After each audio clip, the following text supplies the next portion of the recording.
Today I'm playing Dead Rails and I'm going to be ranking classes. Sorry I haven't posted in a while, I've been very busy lately and sick.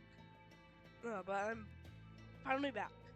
So, we're going to be ranking classes from the Dead Rails class rank, from the Dead Rails class select to know which classes you want to spend your bonds on. So we're going to go from top to bottom, starting with the Doctor. So he spawns with healing items and can revive teammates by sacrificing half your own health. No bandage required. Now this would be pretty good, but he should probably be paired with somebody like the Musician, because the Musician has the ability to slowly heal people with their banjo, although he doesn't spawn with a weapon. And the Doctor sacrifices half of his own health. This would be good if there were no zombies around you, because like sacrificing half your own health is a good bit, but then the musician could heal it all up. But I'd say this would be good in some cases because the price is decently cheap. Same with the musician, although the musician does not spawn with a weapon. Definitely don't buy this guy if you're going on a solo run. The miner, he's pretty good. He spawns with coal and he has a pickaxe which can be used to mine stuff really easily. And his mining helmet is able to light up dark areas like that tomb area with all the treasure. Now, I've experience with mining ores, and they do take a while to mine with normal weapons. And yeah, I'd say this guy is worth 15 bonds. I'd say he's pretty good. The Arsonist, the pyromaniac dealing double fire damage, spawns with Molotovs. So the Molotovs, you have to light them in the train furnace, right? And it's pretty good because he does do double fire damage, but there's only like one thing that can do fire damage in the game, and that's Molotov. That's why he spawns with 4 of them. Now, they wouldn't this wouldn't be very convenient for stuff like the Nikola Tesla the Tesla fight, and but it would be pretty good for if you're being attacked by werewolves or something on the train. Now, the Packmaster. This guy is pretty good. Spawns with 3 tamed wolves, and any wolves that attack you will become tamed. I don't think this includes werewolves though, so this guy's 35 bonds, and the fact that you are basically immune to wolves and they become your servants for attacking people is really good. The price is decent, but I'd say this guy's just okay since he can't tame anything like werewolves or anything. Now the Necromancer, enemies killed with a melee weapon with a 25% chance of being reincarnated at the cost of 10 health.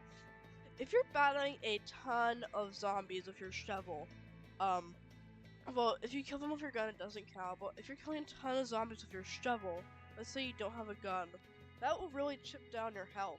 Even though it's a 25% chance, there's a pretty large chance that you will take a lot of damage, and then the remaining zombies will be able to kill you. So this guy is, I guess. Price is still pretty cheap, but now we're getting to the better stuff. Conductor can drive the train at a faster speed, but they don't spawn with a melee weapon. They also spawn with 2 coal though. This guy would be pretty good if you're doing like a duo or a trio, as you wouldn't really need to buy coal, but since he doesn't spawn with a melee weapon, I definitely wouldn't recommend him in a solo. Well, I guess you could, since you don't need to buy any coal, and you could just spend it on a weapon, but I definitely recommend you don't use this in a solo, but he's pretty good, I guess. The Alamo, a defensive specialist focused on fortifications, spawns with items they can use to defend the train. For 50 bonds, this is a really good deal. Spawns with a helmet for armor, 3 metal sheets, 3 barbed wire, which could be really good for defending the train by putting barbed wire around the windows so zombies can't get in. I feel like this guy is really good, as yeah, he can have a lot of uses for defending the train. I definitely recommend this guy as a top tier. Next is the High Roller. Collect money bags for 1.5 times more, but you're 10 times more likely to be struck by lightning. Now, this can be really good and really bad, as on lightning nights, you almost have to carry a lightning rod with you everywhere, as you're almost guaranteed to be struck by lightning. So obviously, it would be nice to wouldn't be lethal in a solo. The money collection is nice, but I don't recommend him. And next, the Cowboy spawns with player Spawns the player with a revolver, ammo, and a tamed horse. This is really nice. This is like the full setup you need for raiding bandit camps. As bandit camps are far off the area, but they have tons of loot. And the price of 50 bonds is really good. Next is the werewolf. Man, this guy is amazing. For at night, ×2 speed, damage, and health. And you only have 0.9 times during the day. And that's only 10% less speed, damage, and health. And he gets double at night, and you'd be able to basically kill werewolves with your guns easily. I definitely recommend this guy top tier, as it's only a very large buff in the night, but only a miniature debuff in the day. Next, the priest. For 75 bonds, you're immune to lightning strikes, but you also start with 2 crucifixes and 2 holy water. But this guy is really good, as you can sell the crucifixes and holy water at the very beginning to get a ton of starting cash. Or you could use this for killing tons of zombies, but that's another option. Now, the survivalist. The lower your health, the more damage to you. This could be, and he starts with a tomahawk, the strongest melee weapon in the game, doing 50 damage. But yeah, this guy is really good.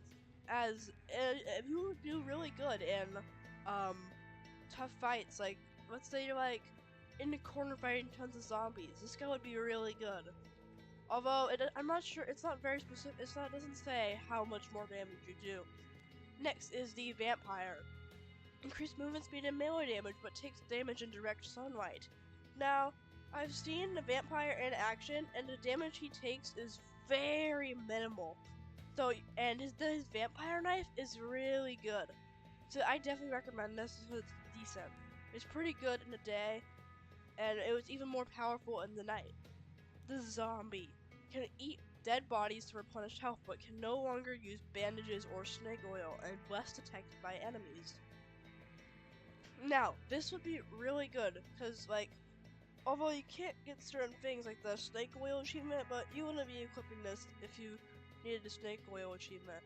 Yeah, I'm not sure if it specifies how much it heals, but, and I'm not sure how much less detected you would be, but, I wouldn't really use this guy, because this price is a bit much. And finally, the Ironclad. A heavily armored warrior with exceptional defense. Movement speed reduced by 10% due to weight of armor. Helmet, chestplate, left shoulder armor, and right shoulder armor. This guy is amazing. With only a 10% speed debuff and spawning with a full set of armor, this guy could be really good, as first, you wouldn't have to buy or find any armor, and any armor you find can be sold. 100 bonds is a lot though, so you would need to save a lot in order to get that. But yeah, I think this guy is really good.